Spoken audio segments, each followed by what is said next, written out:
Good evening and welcome to the Psychic Coffee Shop. I'm Aeson Knight, and of course I'm with Techie with Moses, Techie Joe. How are you, darling? I'm doing well. How are you this evening? Doing well, doing well. Let's pop that through. All right. Other than Anna, Anna doesn't want me to use my mouse or any commands tonight. She just wants my hand right on her head. Can we install a mouse in her skull, I don't know, one of the ones that has the ball in it? Maybe. So if I pat her one way, the screw goes one, the mouse goes the other, or pat her the other way, it goes the other. I mean, a little Velcro, you could probably make it work. Okay. Hello, Miss Brenda. How are you? All right, guys. There's a lot of follow-up stories. There's a few fun stories that we're going for. Let's start out with J.P. Morgan. All right. So JP up to now. All right. So J.P. Morgan Chase is suing customers over infinite money glitch ATM scam. So J.P. Morgan Chase has begun filing lawsuits against customers who took advantage of an, quote, infinite money glitch, end quote, this summer, a technical issue with the bank's ATMs that allowed people to deposit bogus checks and withdraw the money from their accounts. The trend shot across social media with TikTok users broadcasting how to deposit the fraudulent checks and walk away with huge sums of cash. The bank, which is the largest U.S. financial institution, has so far filed 4 suits, 2 against individuals and 2 against businesses. These have been in Los Angeles, Houston, and Miami. Fraud is a crime that impacts everyone and undermines trust in the banking system, Chase spokesperson Drew Pasateri said in a statement. We're pursuing these cases and actively cooperating with law enforcement to make sure if someone is committing fraud against Chase and its customers, they're held accountable. So the largest suit so far, a masked man deposited a fraudulent $335,000 check into a defendant's bank account at an ATM. The man allegedly then withdrew most of the cash before the bank had realized it was counterfeit. The bank said it is owed back a sum of $290,939.47. Chase prides itself on its efforts to protect its customers against fraudsters, particularly in an environment where bank and wire fraud are increasingly more commonplace, the bank said in its filing. While fraud methods have evolved over time, the core intent to exploit and deceive remains unchanged, it said.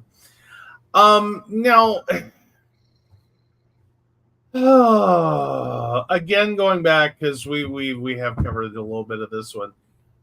So the infinite money glitch, I still hate the way they keep describing this. Right. Because the fundamental issue was essentially writing a check to yourself and depositing it to your own account, in which you theoretically could just keep doing it over and over and over again. The real actual issue was that during this time period there was a glitch. Right. Independent of it. That's just a scam. So they're independently of it. You're still frozen, honey. It's just a scam. Yeah, it's just a scam. Yeah, it's just a scam, but because independently of that, what was happening was there was a glitch with the ATM that was not withholding, what was not doing the step down, right, from you deposit any large check, and most banks will limit how much of that you can withdraw at any one moment, until that check has had time to clear. And so it'll release, say 25% of funds, and then 50% of funds, 75% of funds, and then the total. Unfortunately, during this period, they were working on their ATMs, and that was not being enforced. Well, What I don't get is I thought the max you could withdraw at any time from an ATM is $250.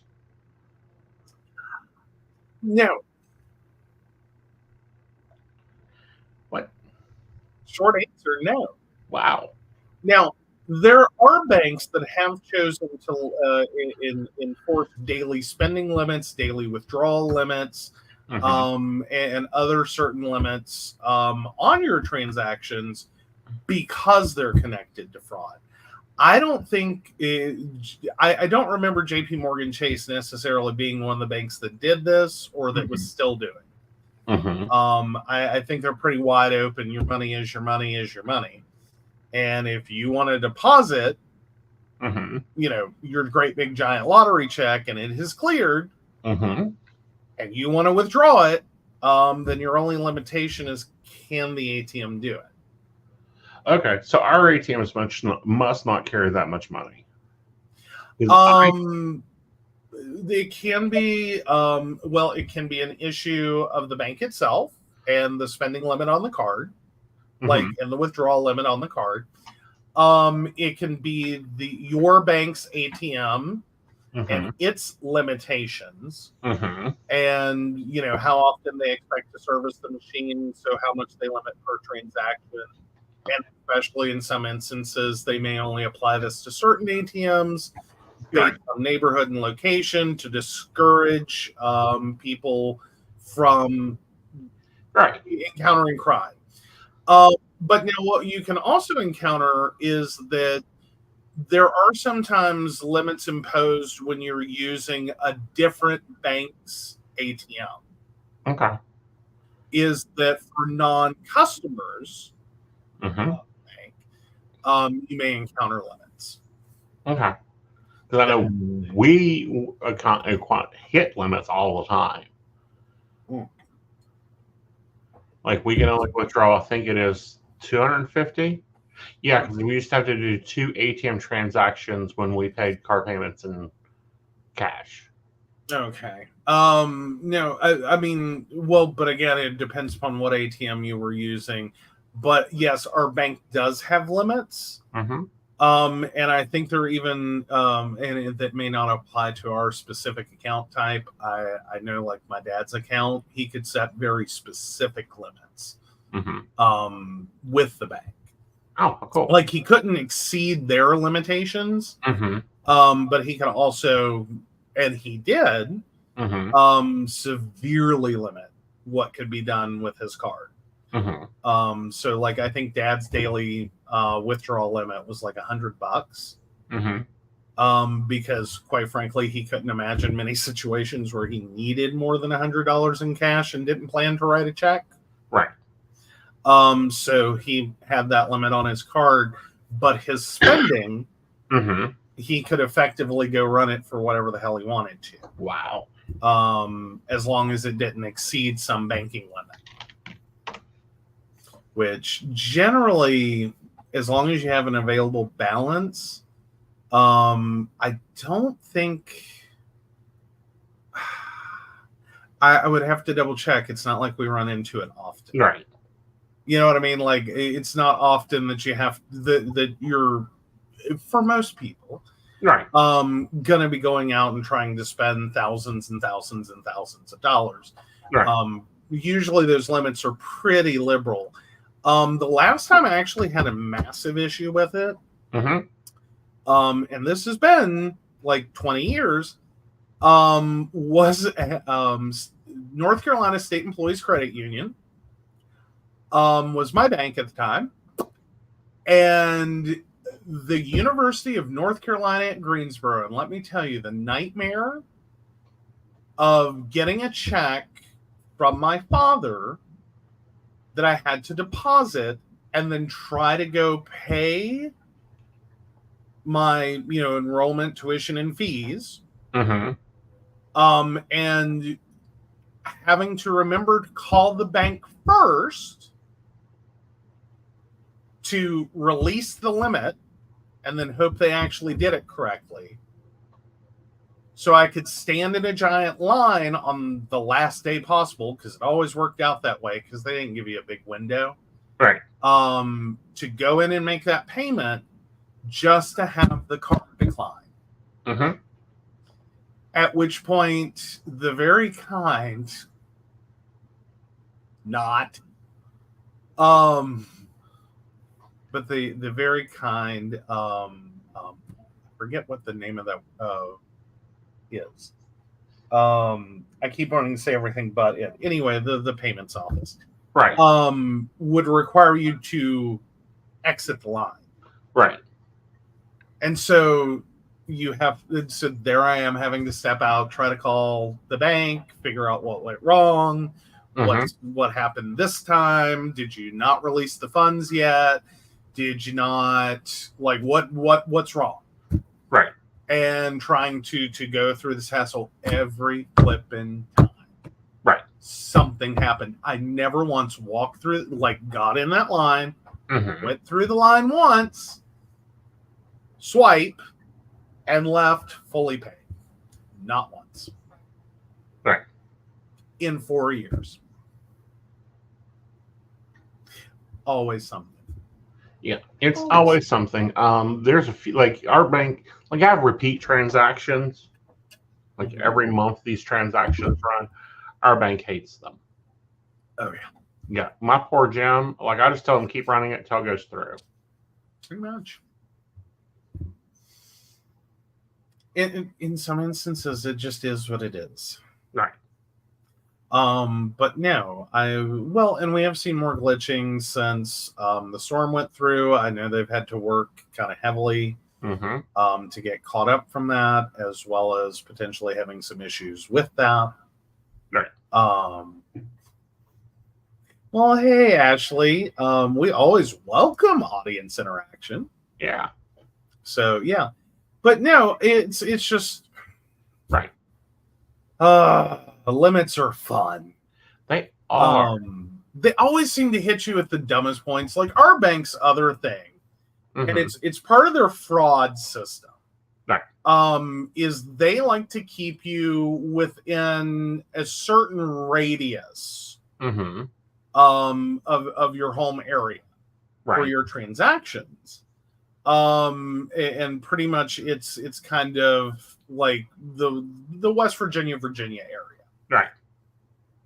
And they will freak if you have out of area transactions and don't call them first. Right. Or transactions to say like Seattle, aka AEP, you need to like get an address. Because it's out of area.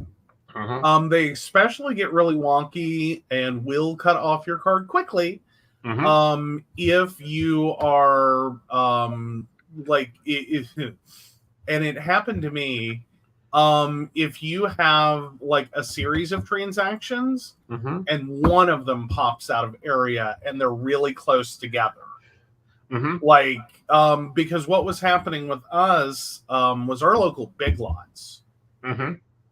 Oh dear God, I hated our local Big Lots for the longest time when I moved up here. Every time I went, before I could get home, my card had been deactivated and I had a phone call coming in from my bank wanting me to verify my last 3 transactions. Yep.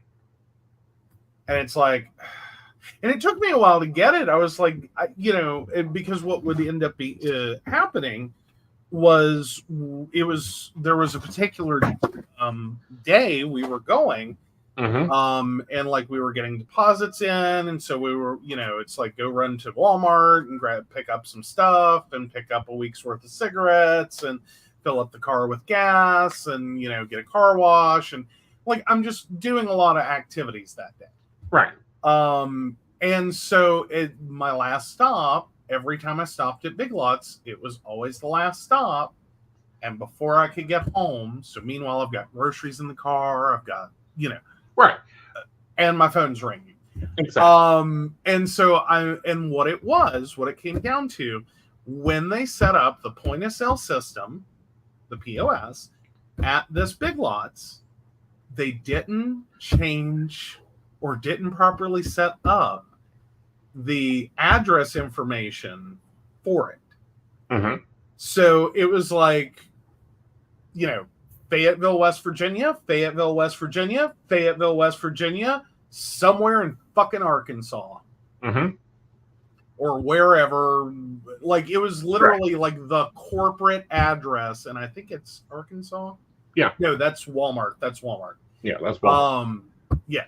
Anyway, whatever the corporate address of Big Lots is, Mm-hmm. whatever state and city and all of that, is what was, I believe we finally figured out, was set on that POS terminal.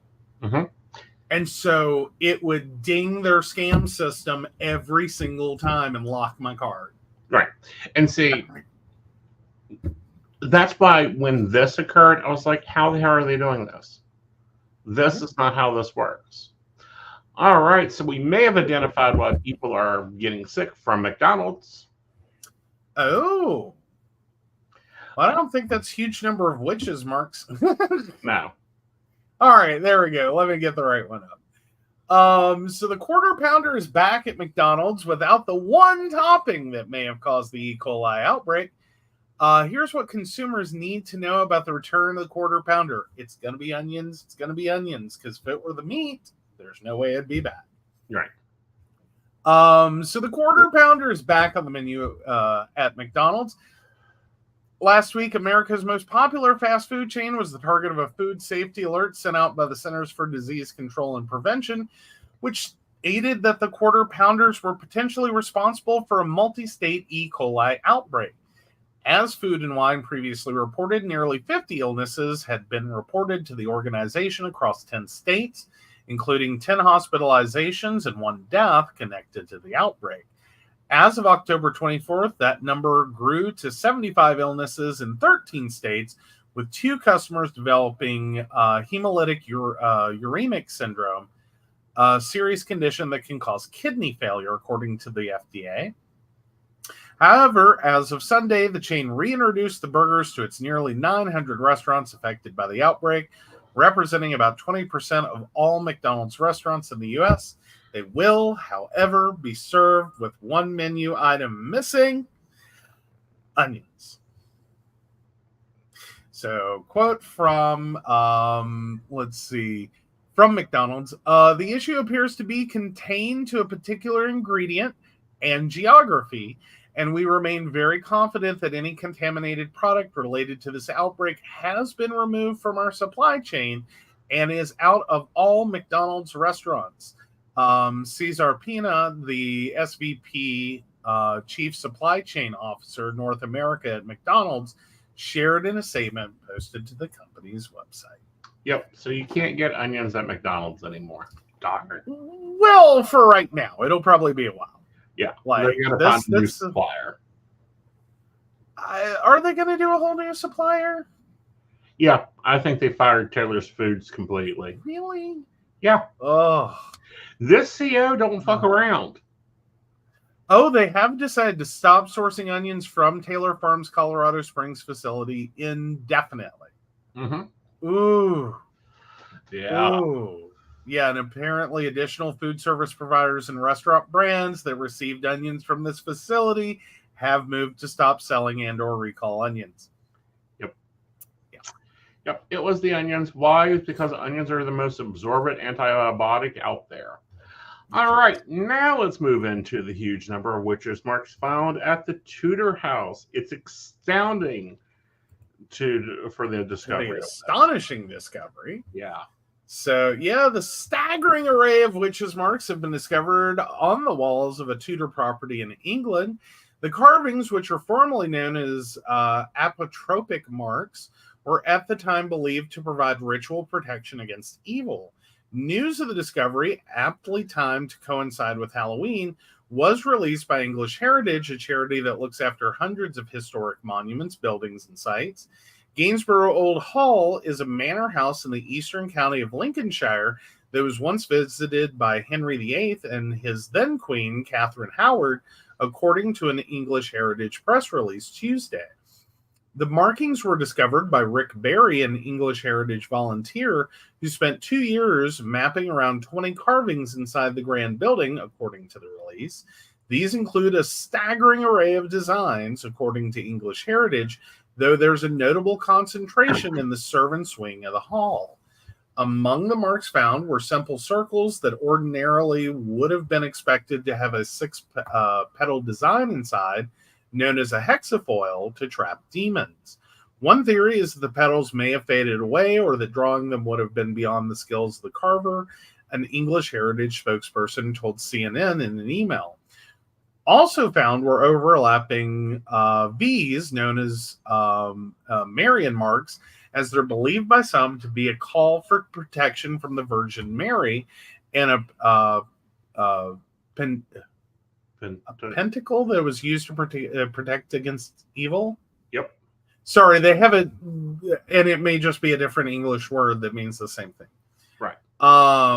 So yeah. But Wow. no, nice quote from Barry. I've been working as an English Heritage volunteer at Gainsborough for nearly 20 years, and I know this property extremely well. So I was astonished when I noticed a previously undocumented protection mark a couple of years ago. I decided to see if I could spot any more, and I just keep finding them. The last one was a small pentagram, and that was a few weeks ago. But who knows how many more there are still to find. Ooh, a curse appears to have been put on the former owner, William Henchman, who owned the property in 1596.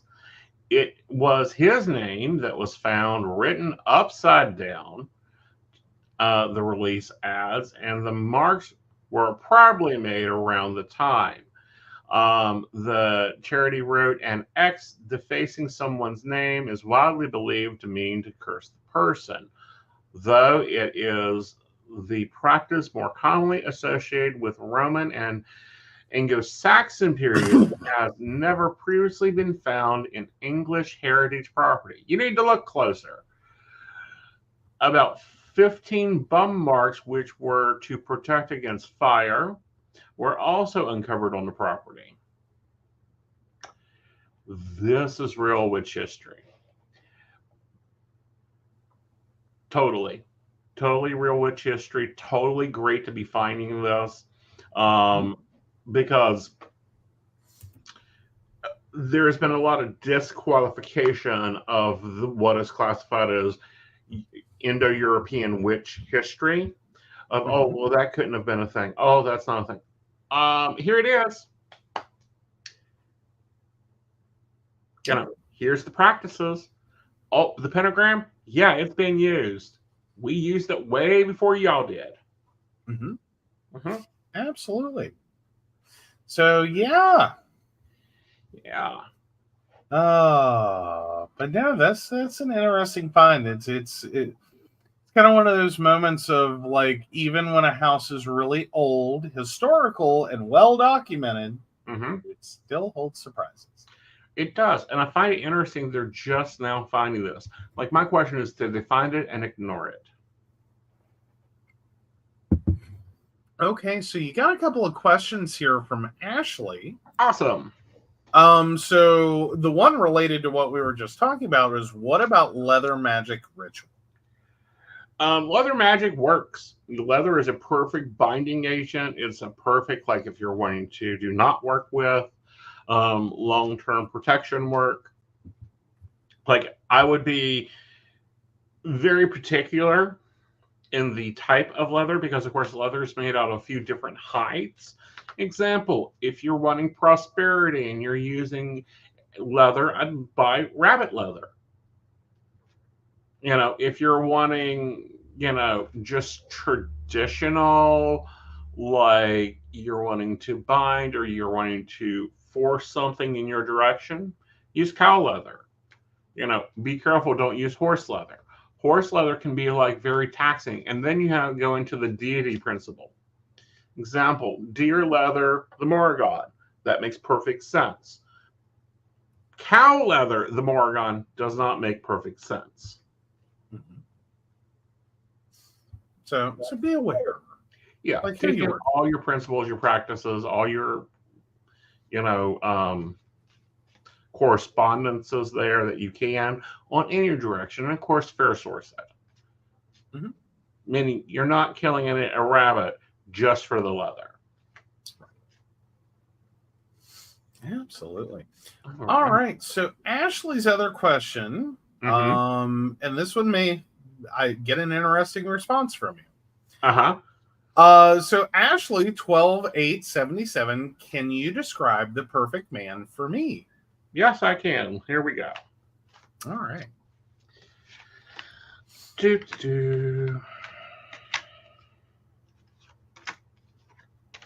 All right, so the perfect man for you is going to be very active, very passionate. He's going to have a busy schedule. Of course, we already know from previous readings, to clarify, that you like your muscle bears. He's also going to be one that is an adventurer, but he's adventuring for a reason. He's going to be breaking down emotional barriers. Also, can tend to be a worrywart or doesn't sleep well. Will have a lot of balanced approach and earth-based ideas, and will be very soft-hearted. All right. Well, I hope that helps. Yes. All right. And if you had a question, remember, put your birth date in there. If you had a question on the topic, just put the question for the topic. All right. So this was an interesting article. Why ghosts wear clothes or white sheets instead of just appearing nude? Yeah, so when you think of a ghost, what comes to mind? A ghastly, moldy, winding sheet, a malevolent pile of supernatural armor, or a sinister gentleman in a stiff Victorian suit? In 1863, George Cruikshank, the caricaturist and illustrator of Dickens' novels, announced a discovery concerning the varied appearance of ghosts. It does not seem, he wrote, that anyone has ever thought of the gross absurdity and impossibility of there being such things as ghosts of wearing apparel. Ghosts cannot, must not, dare not, for decency's sake, appear without clothes. And as there can be no such thing as ghosts or spirits of clothes, why then it appears that ghosts never did appear and never can appear. So why aren't ghosts naked? This was a key philosophical question for Cruikshank and many others in Victorian Britain. Indeed, stories of naked or clothesless ghosts, especially outside folklore, are exceedingly rare. Skeptics and ghost seers alike have delighted in thinking about how exactly ghosts could have form and force in the material world. Just what kind of stuff could they be made of that allows them to share our plane of existence in all its mundanity? The image of the ghost as a figure in a white winding sheet or burial shroud has retained its iconic status for hundreds of years because it suggests a continuity between the corpse and the spirit. The main social role of the ghost before the modern period was to carry a message to the living from beyond the grave, so the link to burial clothing makes sense. This can be seen in the medieval trope of the three living and the three dead, whereby some hunters encounter their future skeletal corpses wrapped in linen, admonishing them to remember death. Yet by the mid-19th century, with spiritualism and early forms of psychological research, research spreading across the Western world, people began to report seeing ghosts dressed in everyday and contemporary clothing. This raised problems for those interested in investigating the reality of ghosts.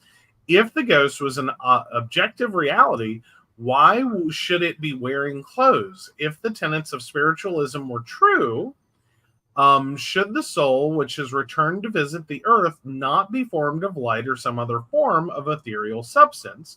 Were the clothes of spirits also spiritual? And if so, did they share in their essence, or were they the ghosts of clothes in their own right? You could adopt an idealist position and say that the clothes were metaphysical ideas bound up with the immortal identity of the wearer, the identity of the ghost meaning something more than simply the apparition of a soul force. Another explanation was that ghost seers dressed the ghost automatically through unconscious processes. And so we see a ghost in its usual dress because that is the mental picture we have of the person, and this choice of garment is most likely to inspire recognition. The critic and anthropologist Andrew Lang drew comparisons between dreaming and ghost seeing in 1897 when he stated that we do not see people naked, as a rule, in our dreams, and hallucinations, being waking dreams, conform to the same rule. If a ghost opens a door or lifts a curtain in our sight, that too is only part of the illusion. The door did not open, the curtain was not lifted. It was produced in the same way as when a hypnotized patient is told that his hand is burned, his fancy then begets real blisters. For laying the clothes of ghosts were the stuff that dreams are made of, the implication of this, that ghost seers are dressers, but not undressers, seems to reflect a pervading morality of ghosts whereby most 19th century spirits were sanitized and chaste. Lang's odd assumption that there was no nakedness in dreams echoes this. So, yeah, I think we can, I believe, stop there. I think we can. I think we can delve into that, though. Here's the reason ghosts are normally dressed. Because you have multiple... Okay, let's look at multiple forms of ghosts here. Poltergeists don't get dressed. They're monstrous, energy balled up. You know, they're oozing and goozing. They are not dressed because they are pure energy forms. Then we have repeaters. Repeaters is the space or the wall has retained the energy. It is not a logical, corporeal energy there. It's just the videotape replaying itself. The Grey Lady of Scotland, the Blue Lady, whatever.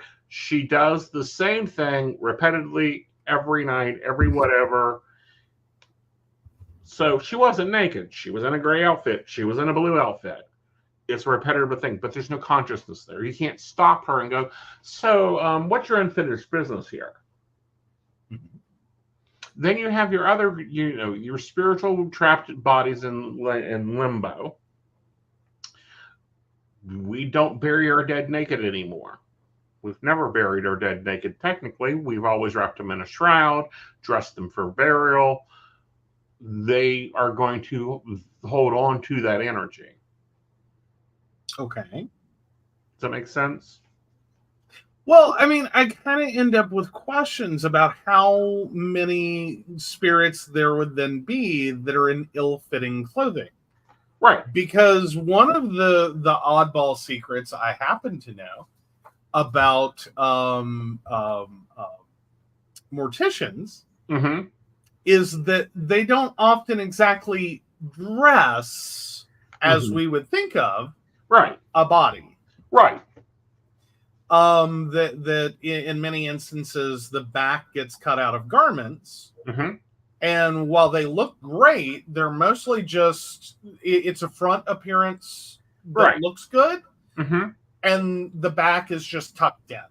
Right. So it doesn't even, in some instances, matter if the garment fits, as long as they can get it on them, and then they'll kind of tailor it. It's why it's the best you'll technically ever look in your life is unfortunately when you're dead, because you will have the most form-fitting clothing. But the spirits in themselves, if they're trapped, that would only be a limbo spirit, meaning they missed their boss. They hid from they're hiding from the collectors. Some people call them the propalities. And they're going to be in clothes that they want to be in, that they were buried in, that they have an energy to. Okay. Well, then here may also come part of the idea. So is that the same logic on why you would see the ghost of the cremated? Yes. In clothing. Yes. Because theoretically, in a lot of situations, there's no need to dress the deceased. Right. Before you... what they do. What? Yeah. Why? Transport. They can't transport a corpse naked. I'm sorry. You can't transport a naked corpse. Correct. What in the Victorian hell created that law? That law is actually created by the Funeral Association, and it's so they can charge you a dressing fee. Ugh. You can't transport a naked corpse. No. From your facility, because like they pick you up from here, you have to be dressed here to leave the house. Even in a hospital, like they pick you up from the hospital, it has to be in a hospital gown. I mean, I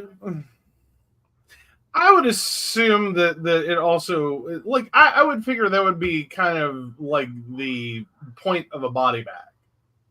No. Like, I'm sure they are not dressing someone who is murdered naked. They're not going to do that until they get to the funeral facility. Right, I understand that, but I'm sorry, I'm just wrapping my head around the idea that you cannot transport a naked corpse. Right. Like, I cannot believe that's real. Yeah. Like, what? Okay. Because if it's a murder victim, they're going to be picked up at the morgue. But they have to at some point be transported. Right. You're not going to, like, no police officer in this country is going to let you dress a murder victim. Agreed, but you're not understanding the regs there. Yeah, the eventual, yeah, okay, so you're talking about literal mortuary. Yes. Oh, God. No mortician can transport a naked corpse. Yeah. What the hell? Yeah, this is just like some of the things that are stuck in there. And then you have visiting spirits. Visiting spirits dress in what they want. If they want to come back in to visit you in your dreams or to actually take form, they can appear up in their monochrome red and orange suit if they want to.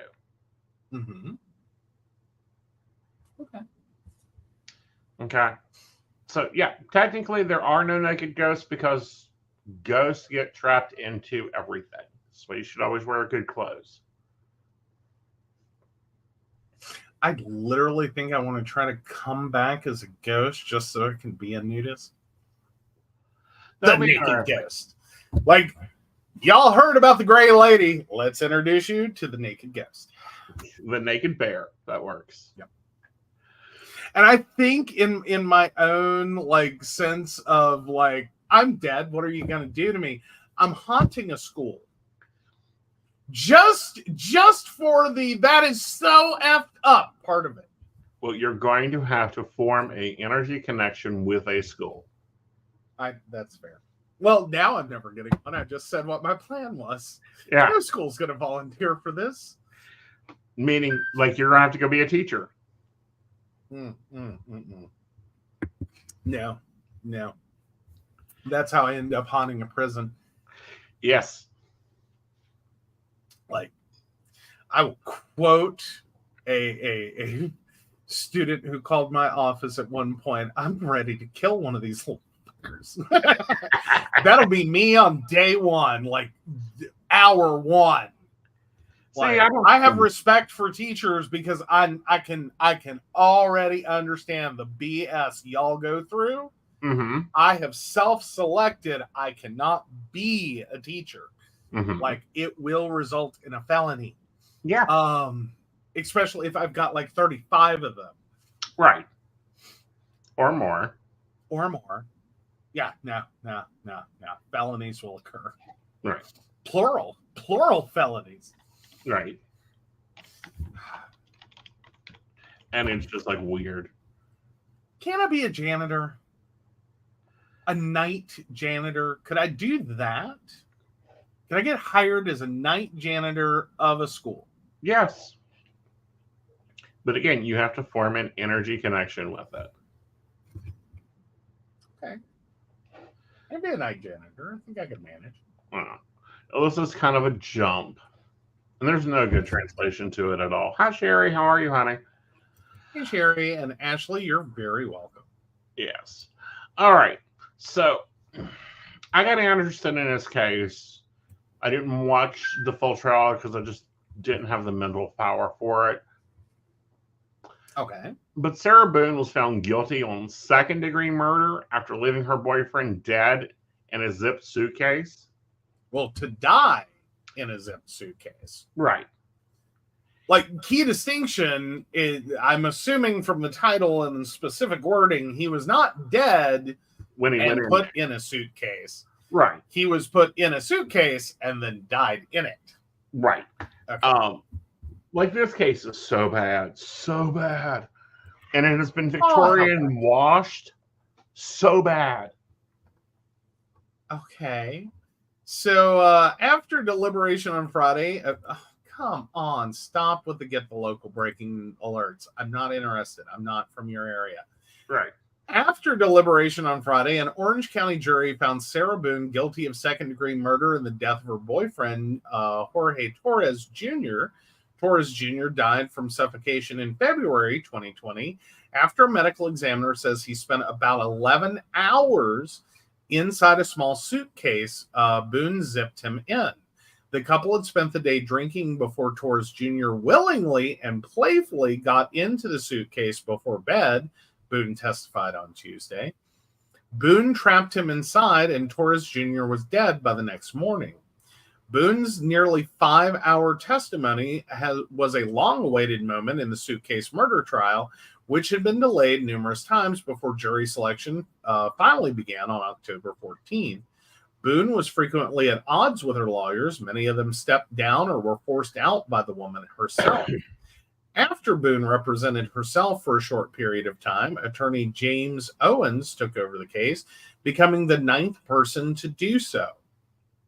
Throughout the 2-week trial, Owens and the defense maintained that Boone suffers from battered spouse syndrome, which caused her to leave Torres Jr. zipped inside the suitcase because she feared he would kill her if she let him out. During the initial investigation, Boone told officials she had fallen asleep and forgot to free the man from the luggage.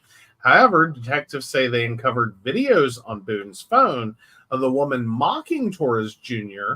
as he begged for help, which was inconsistent with the statement she gave. According to an arrest affidavit, Boone can be heard on video saying things like, "This is for everything you've done to me." Expletive you, stupid. When Torres said he couldn't breathe, Boone replied, "That's on you." "Oh, that's what I feel like when you choke on me," the defendant said. The affidavit says. The state maintained that Boone was not in imminent danger when she refused to let Torres out of the suitcase. In her testimony, Boone said she was terrified and said she thought talking to him while he was in the suitcase would be helpful. "I wanted him to try to understand how I felt, so maybe he could progress and be a better person," Boone said, after a prosecutor asked why she didn't unzip the suitcase after Torres Jr. said he couldn't breathe. According to the state, Boone killed Torres Jr. not because he was threatening her life at that moment, but because she felt he deserved to die for his past actions, including allegedly hitting her with a curtain rod. "There are two sides to every story," Owen said, maintaining throughout the trial that the abuse Boone suffered triggered her actions that night. So, see, this is not how I read this case. This is not how I see this case. This case is so different from what I'm seeing and reading between the lines. It's ridiculous. Yeah. So here's the perceptive of this case. They were BDSM playing recklessly. Oh, wow. But drinking recklessly. Because of the things she says, the things she replies back to, and she was just going to leave him there for a little while she goes and chills out on in the bed, but she fell asleep and fucked up. Yeah. Well, but then there's the whole reality that, like, they have video of her mocking him. Yes. And I think it would play a part is if you're talking about a bunch of video all at once, then you could argue potentially, maybe not necessarily successfully, but potentially and reasonably, that, like, if he got zipped into the suitcase, she zipped him in, whatever, and then immediately she did like 3 videos and then continued drinking and passed out, Mm-hmm. Okay, her story sounds more plausible. Right. But if you're looking at the timestamps on those videos, which is what I kind of take from this, they did, Mm-hmm. and they're like, okay, you zipped him in, you Yeah. thought it was hilarious Humiliated and him. took a video, then you left this situation alone or continued talking to him, whatever, then you did another video, Mm-hmm. and then and like you just eroded your whole story. You didn't just fall asleep when Right. you already knew Right. he was having trouble breathing. Right. But what I'm saying is they looked at these videos. They didn't look at any other evidence of her, any evidence of this relationship. They looked at her mocking him and humiliating him and degrading him. Mm-hmm. And then her legal team, instead of going, yep, we fucked up, we need a deal. This, was a BDSM situation that got out of control. They tried to, what I call, whitewash it. Mm-hmm. Oh, it was a mistake. They were just playing around, playing hide and seek. And I'm like, where's the hide and seek? Yeah, no, she knew where he was. It's not hide and seek. Exactly. That's a little hard to process Yeah. as well. I struggle with calling it BDSM gone wrong as well, Mm-hmm. because that, like, especially if they're going to try to argue abuse. Right. Well, that's where I think they fucked up. Well, I mean, like, hear me out for a second. Okay. That, like, if you're going to try to claim Mm-hmm. that this is BDSM Mm-hmm. and that he's abusive, Mm-hmm. then wouldn't she be more likely to be the one in the suitcase, not him? This is why I'm saying they weren't doing it properly, because it sounds like to me, from what I have looked at this case and looked at her statements and looked at the videos, which we are not playing, to me, I'm sitting back there going, oh God, someone watched 50 Shades of Grey and read the book and got lost in mixing it up. I struggled to follow that one. Right. Like, I think even if you tried to explain that to me or to a jury, you'd have to do a lot of work. Right. To help me follow how the abuser Mm-hmm. ends up willingly getting into a suitcase. Well, she filmed him getting into the suitcase. Right. Willingly getting into the suitcase. Playfully getting into the suitcase. Mm-hmm. Mm-hmm. Well, back to my actual point, mm-hmm. which is that I would really struggle with the idea that the abuser mm-hmm. during a BDSM scenario mm-hmm. is the one who gets into the suitcase, because I don't really understand, I find it exceedingly rare, mm-hmm. or from my knowledge, exceedingly rare, mm-hmm. that aren't most abusers, or not most, all abusers in a BDSM scenario mm-hmm. dominant, not submissive.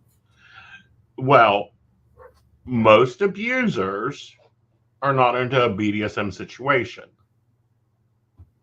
Well, fundamentally, no, what they're doing isn't BDSM. It's abuse with a label. Right. Oh, it's BDSM. No, it's not. It's fucking abuse. I get that part. Okay. I'm just saying that typically when you're anytime we're talking about this, mm-hmm. it's not the abuser that's submissive. It's the abuser that's going to dominate. Right. And use BDSM as a label to justify their abuse. Right. Because it's not abuse, it's play. Right. Exactly. My whole point being, at no point would the abuser, mm-hmm. be getting into a suitcase. Right. So it's like I'm really struggling with that. Mm-hmm. Because so that means that not only was this whole, oh, we were just playing around, and we were drunk, which, I mean, I'm sure there's evidence for they were drinking heavily. Right. But, we were drunk and playing around, and it was a BDSM thing. Why take the abuser route? Like, I can't see a lawyer in this world recommending this defense strategy because everyone's backwards. Exactly. And see, that was the problem. And what I mean by it is it's the problem with the whole situation. Yeah. So he's not abusive. She's not an abuse victim. It's just BDSM play that went totally weird. And like weird drunken ideas, and I don't know where the gratification's supposed to be in this. Right. Unless the I can't breathe is some form of breath control, and then we've gone down a road with that. Exactly. Like, as in that, like, if you're starting with breath control and a suitcase, right, you've taken a wrong turn many, many miles back. Right. Like, I don't know how you got here. If you pay attention to her original statement given to police, this was a game of hide and seek that she fell asleep on. You look at the video. Yeah. Okay. The video could go on Pornhub. Okay. Like, the degrading's there. All of it's there to, like, hit 50 categories of Pornhub. Okay. But this is at the point where supposedly, like, but she's filmed him getting in the suitcase. So how is this hide and seek? Right. Is where I'm stuck at. Like, because I think she was trying to not be honest about what was going on. I think about in the first place, she gave this bullshit story with, like, so you're thinking like there's an OnlyFans account, there's a Pornhub account, there's something. There should have been more videos, and I believe that many videos before that there were videos of him being the abuser. Also, as they're labeling it. Well, abuser in this instance, as in you're saying this is a role play. Right. And I want to be clear and distinct on that, is that we're talking about the idea of abuse, and I put that in air quotes, as a role play. So we're talking about a rough sex kink. Right. Not like throwing off on people who say they're abused and were victims of abuse. Like, let's be clear. Right. And I think she totally fucked up. I think they were both very fucked up. And I think that when this became a murder trial and you started introducing attorneys, they're all going, this isn't going to sell. This isn't going to sell at all. No jury is going to believe this. So let's go. I already lost it. Orange County, Florida? You don't think home of Florida man. Like Orange County, not really an unpopulated place where you're dealing with country bumpkins. Right. Like these are going to be people that, like, our morning newspaper is frightening. Right. If you were talking about, like, well, we were in, Bible Belt, Kentucky, in, a county of 9,000. I think it would probably fly more than Orange County. Point blank. I think this is also why she went through 9 attorneys, including representing herself. And even the lawyer on her case coming out of court flat out said, at her sentencing is my last appearance with her. Yeah. I struggle there. I would think that if that is what is going on, I would think you could sell that to a jury in Orange County, Florida, without a problem. Like, they, again, home of Florida man. Like, Republican Central. Republicans are always kinkier. I know. I get that. I understand that. But I'm like, this case is full of bullshit.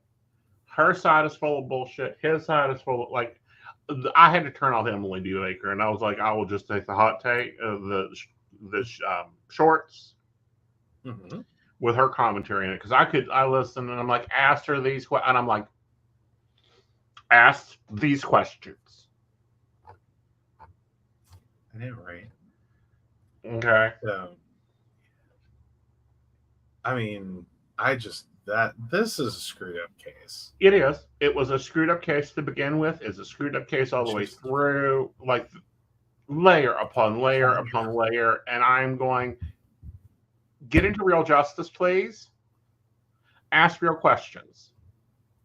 Like, somehow I feel like this is a much simpler case. Like, you're going one direction with it. Right. I think it's probably a much simpler case that no one knew how the hell we're going to get out of this. Right. And I think it's point blank. They both got plastered. Right. And he thought it'd be fucking hilarious. Right. To fold himself up in a suitcase. Mm-hmm. And I think she thought it was hilarious. Right. And she kept filming and egging it on and egging it on and egging it on. Right. Not realizing the danger he was in. Right. Perhaps taking it, as being funny or entertaining, or that he was making comments just to egg it on. Mm-hmm. And at some point, probably kept drinking and passed out. Right.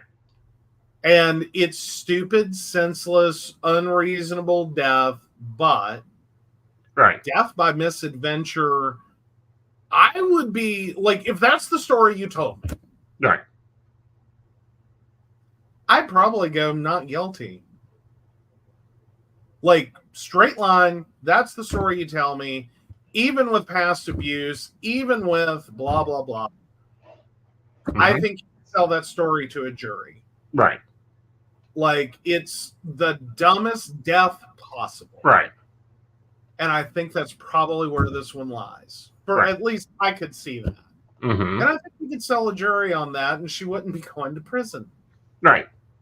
So why? And especially February of 2020? Right. Oh, the world at that point, I think we're already starting to get a little stir crazy then. Mm-hmm. Like, off season in Florida. Ooh. Right. Ooh. She even drew up a wanted ad. Mm-hmm. Help wanted ad for her attorney. Qualifications must include being trustworthy, honest, passionately driven, open-minded, excellent problem-solving skills, client inclusion at all times, team-oriented, calibrations, excellent efforts in listening, communicating, understanding, dedicated to success, passionate with a winning mindset, capable of exercising in representation, committed, maintaining faith in the client and cause, with the ability to think differently, overcoming all circumstances. I mean, you wanted Matlock? Basically. Like, did you forget to put a little Southern twang on him? Well, it is Florida, honey. I think that comes unexpected. It falls off the peach tree. Or off the orange tree. Sorry. Yeah. This case was bullshit. All right, guys, let's take our commercial break. When we come back, we'll come back with Are You an Asshole? Yes. Oh, hold still a moment, though. Before no. Dun, dun, dun.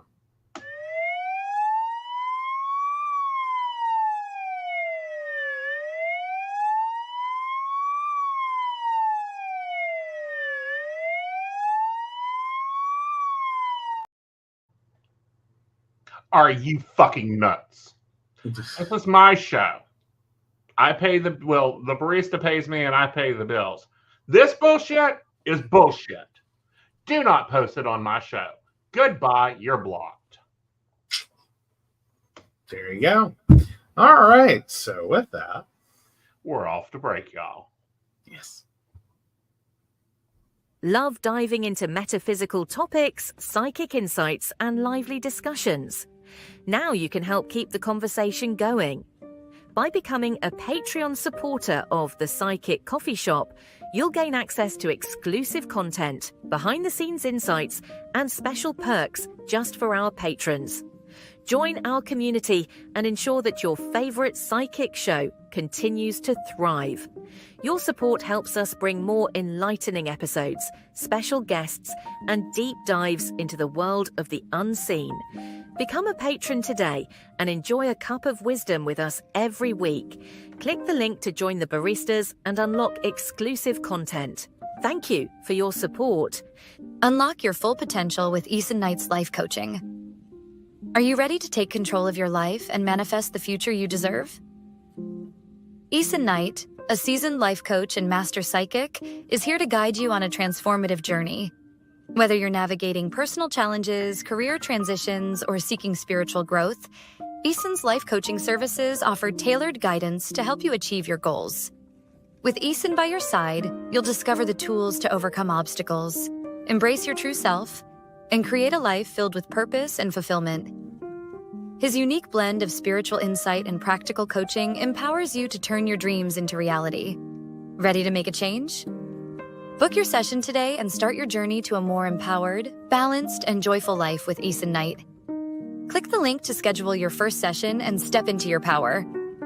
Are you ready for an electrifying podcast experience that keeps you coming back for more? Join Aeson Knight every week as he takes you on a journey through captivating shows, each exploring unique and fascinating topics. And here's the best part. By subscribing, you'll never miss an episode where you can get your burning questions answered live on air, absolutely free. Whether it's relationship advice, career guidance, or mystical insights, Aeson's podcasts have got you covered. When you subscribe, you become part of a vibrant community, engaging directly with Aeson as he shares his wisdom and leaves you feeling empowered and enlightened. Don't miss out. Subscribe now and be part of the conversation. What you'll get by subscribing: Monday 5 p.m. Metaphysics. Today, soulful conversations with Aeson Knight and Firefly, exploring the essence of metaphysics in today's world. Tuesday 8 p.m. The Psychic Coffee Shop. Dive into current events with a psychic twist, featuring special guests and thought-provoking discussions. Friday 9 p.m. The Mountain Bears Podcast. Lively discussions from a gayish, techie-ish, bearish perspective with Aeson and Joe. Sunday 5 p.m., Psychic That Plans. Get a weekly tarot energy overview and time management tips from Aeson Knight.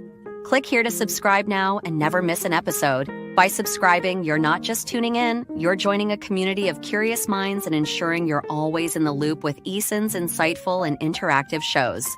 Don't wait. Hit that subscribe button and get ready for an amazing podcast journey. Ready for an enchanting journey of self-discovery?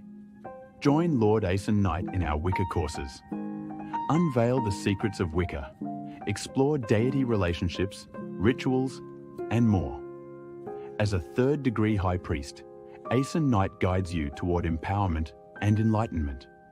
Enroll today and take your first step into the magical circle. Click the link to begin your journey.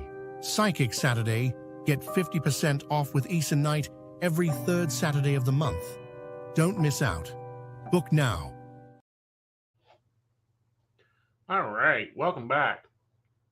So we're going to take a ride before we go into Are You the Asshole, because I'm pissed.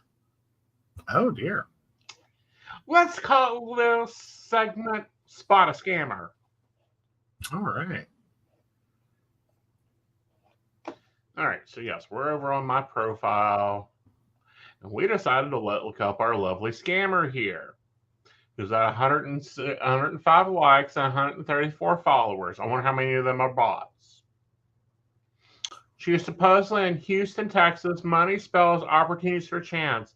New week's up. Send DMs for your financial blessings. Psychic Albert's voodoo, witchcraft spell, and readings. This is bullshit, guys. Like, she's even stole these fucking graphics. Oh, yeah. Child support and custody. Like, we're going to be reporting her as a scammer, shall we? So when you come upon these people, go over here and hit report page. Hitting and promoting restricted items. Or you can Well, go technically, scam, fraud, or impersonation. yes, fraud or scam.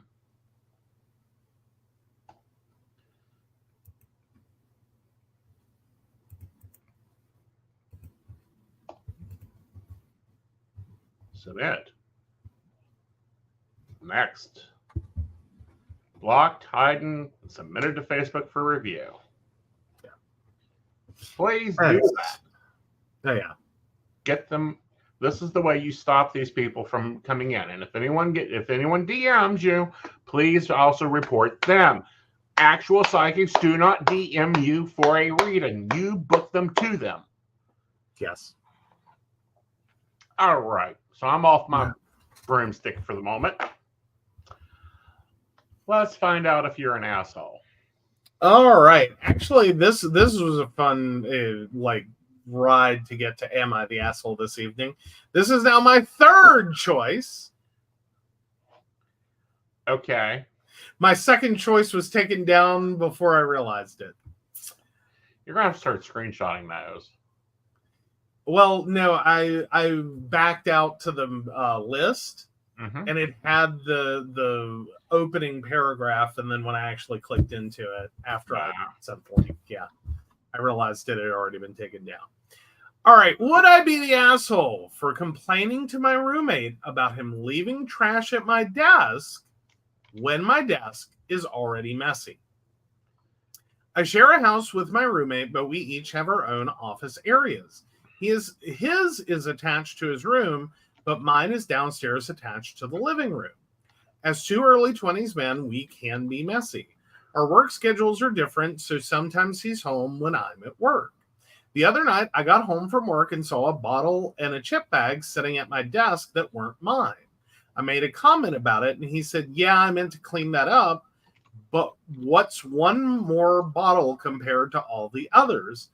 And gestured to a couple empty Coke bottles I left at my desk. Is it wrong for me to think there's a difference between me leaving a mess in my own space versus him leaving one in mine? Am I being hypocritical? Hypocritical. As an aside, I don't really mind him sitting at my desk. I keep my computer turned off when I'm not home, and it seems like he just likes sitting in my desk chair and scrolling on his phone. Oh, that's the boundary problem. I'm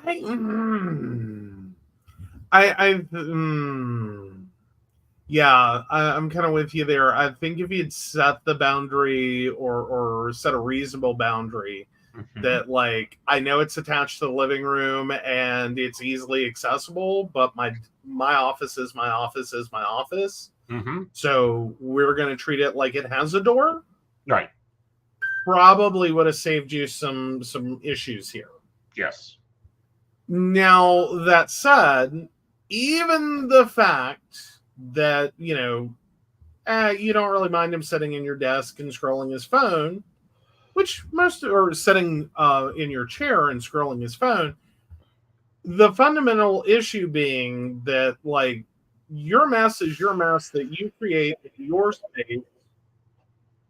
His mess is not your mess that he creates in your space. So the fact that you didn't have the boundary still doesn't, make the behavior acceptable.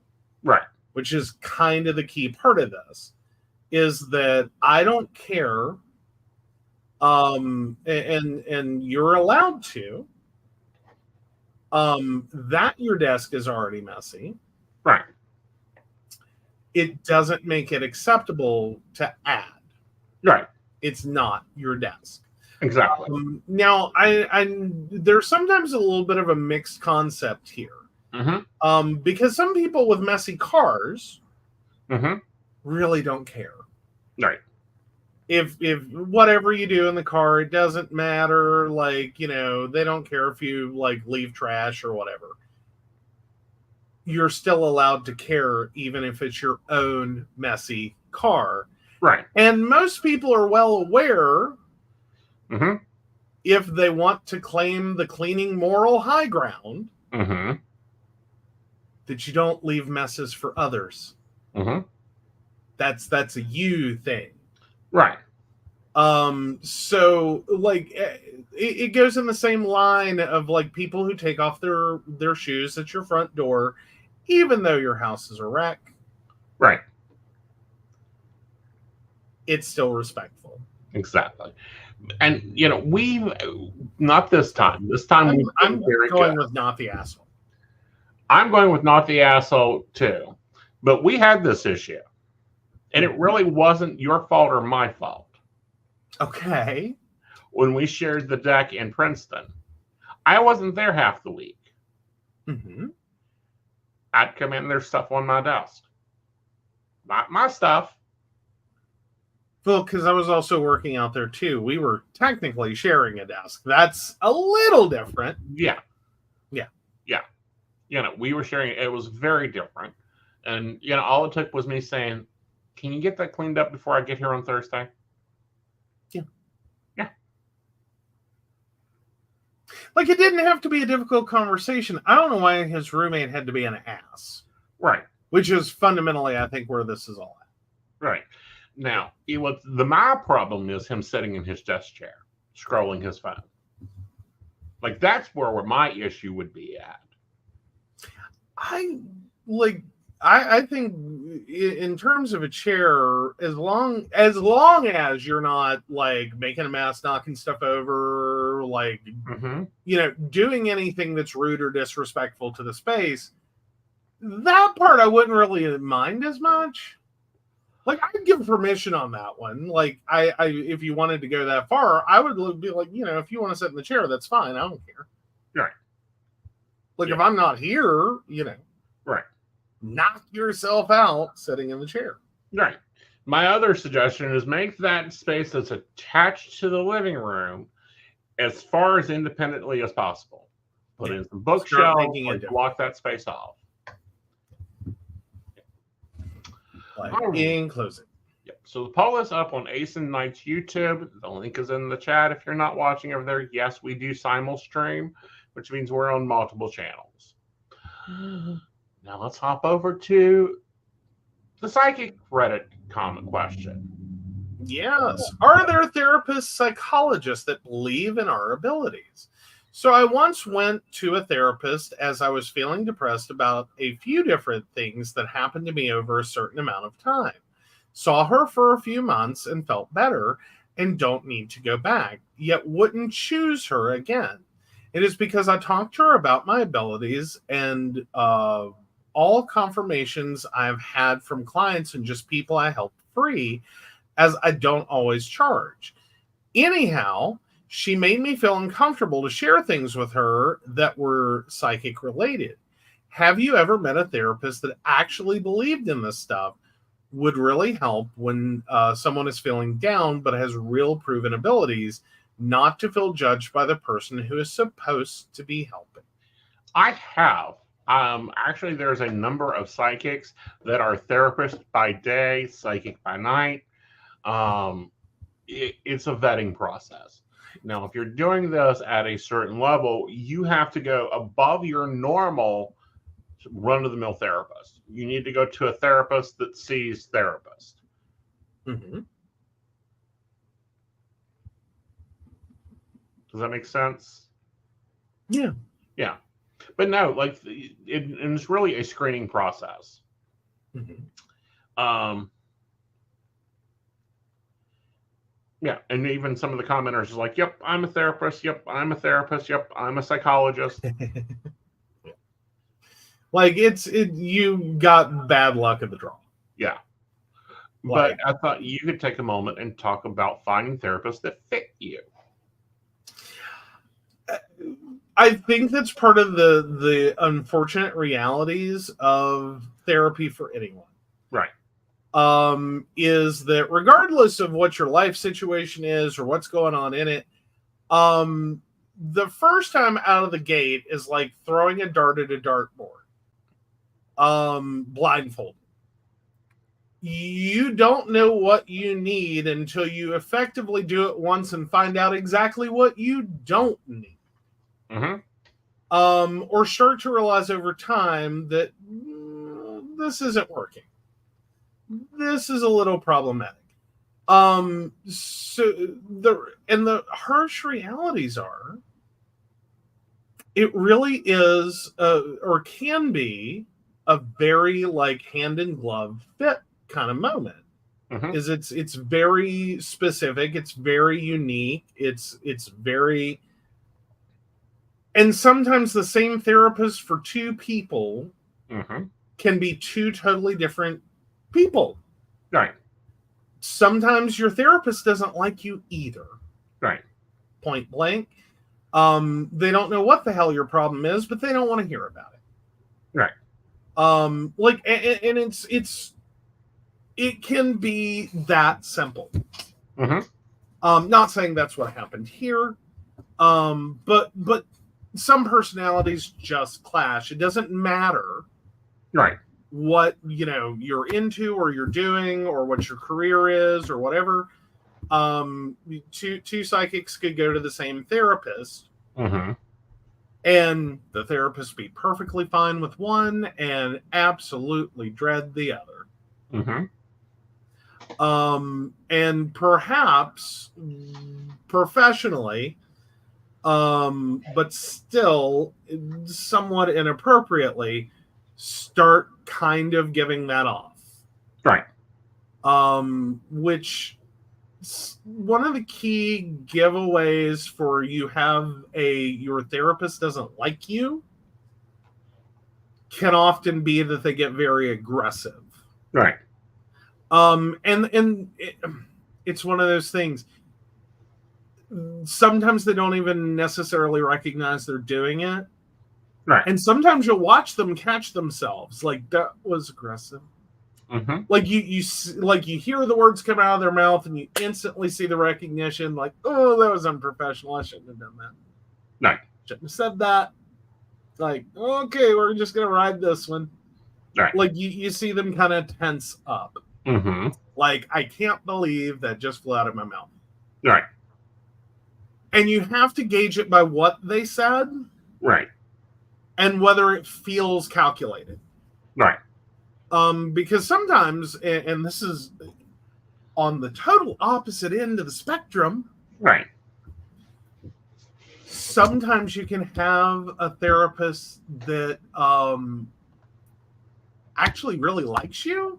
And they bend professionalism a little. Right. Like, to no other client would they have said the following. But after a lot of sessions with you, they figured you'd appreciate it. And so they kind of say the thing, and then you're like, oh, I can't believe you just said that. And it's like, I know. And they have fun with it.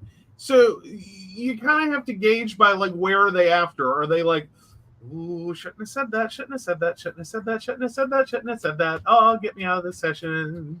Right. Or are they like, right, you're fine, you can deal with it. Because it's kind of a bonding moment. Or in the case of they seem really just uncomfortable, that's your unbonding moment.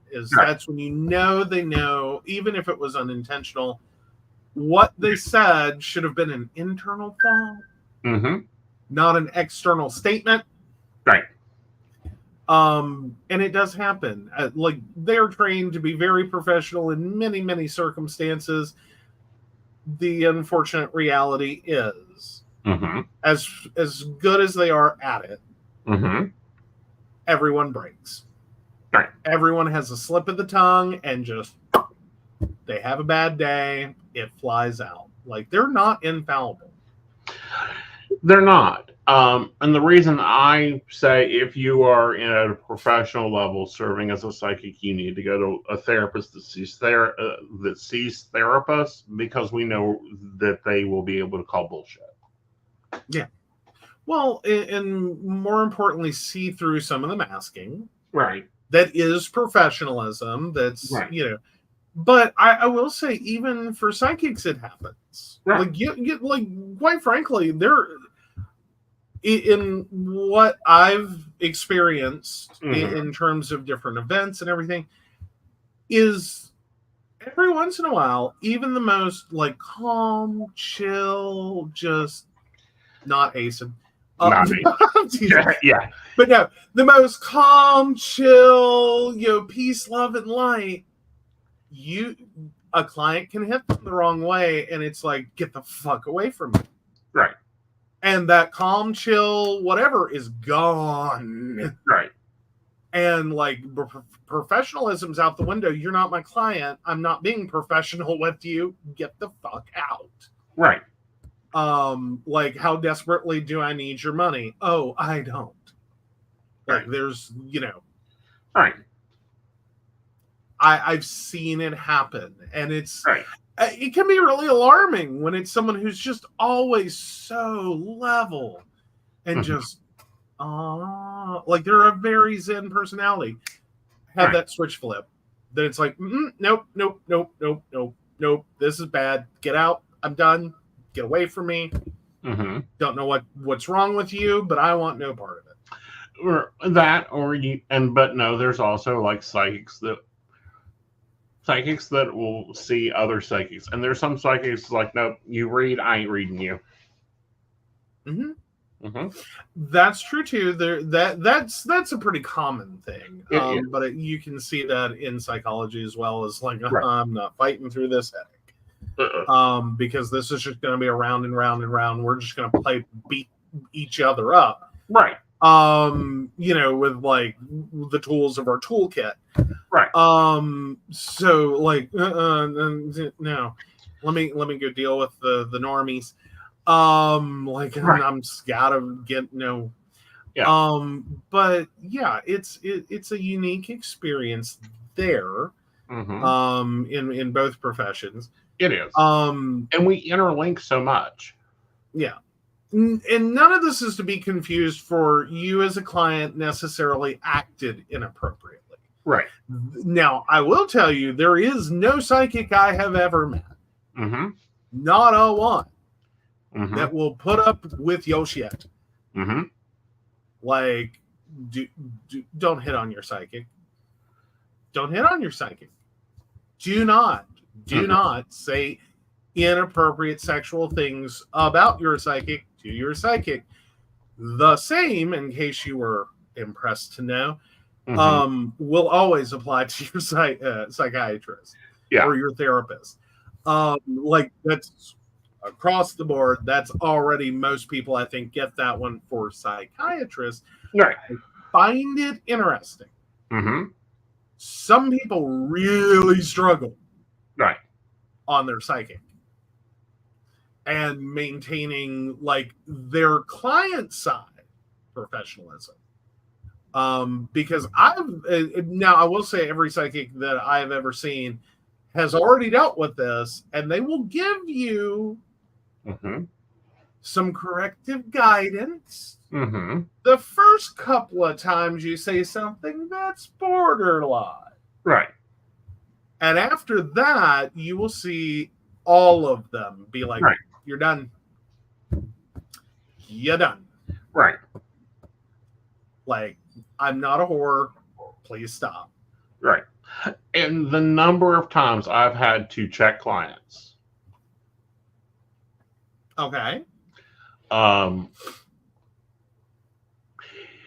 Weirdly, I don't have the problem with guys. I have the problem with women that I have to check them and go, see that one over there? That one's mine. Like, there's nothing you're going to do here that's going to get you a discount or a free reading, so put them away. Exactly. Like, I don't need to see your cleavage. Yeah. Even if we are at a Ren fair, your fire tits aren't going to impress me. Yeah.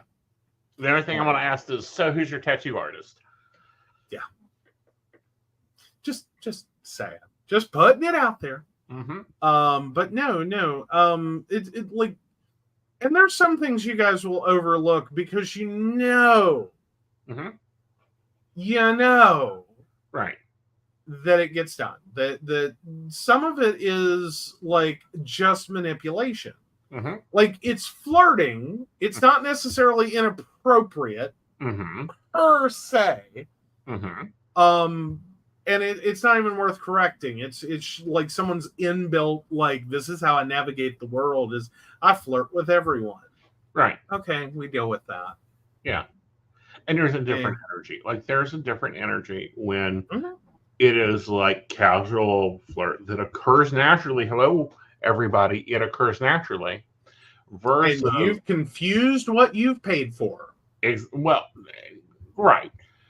And I think that sometimes, especially when I'm out of the South and it's like, hi, darling, how are you?